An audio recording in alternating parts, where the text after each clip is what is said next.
ஹால கைஸ் இன்னைக்கு நம்ம சேனல் என்ன மூவிஸ் ரிவ்யூ கொண்டு வந்திருக்குன்னா காஞ்சனா போரோட சின்ன ஒரு அப்டேட் தான் கைஸ். இந்த படத்தில் வந்து நம்ம ஹீரோக்கு வந்து என்ன பண்ணுறாங்கன்னா, ஹீரோ ராகலாஸுக்கு வந்து ஒரு தங்கச்சி மாதிரி இந்த படத்தில் வச்சுருப்பாங்க.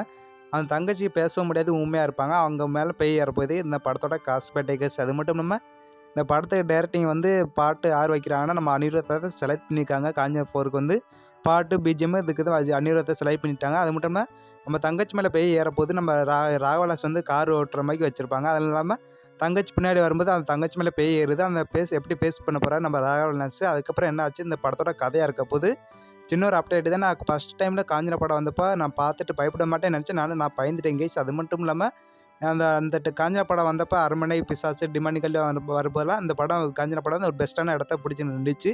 இந்த படத்தை பார்த்துட்டு பயப்படாமல் யாருமே இருந்ததில்லை. ராகவலாஸுக்கு ஒரு பட்டாளமே இருக்குது ஃபேன்ஸ் வந்து. இந்த படம் ரொம்ப எதிர்பார்க்கப்படுது. சின்ன ஒரு அப்டேட் தான். இந்த படத்துக்கு எத்தனை பேர் வெயிட் பண்ணீங்கன்னு ஒரு கமெண்ட் பண்ணுங்கள்.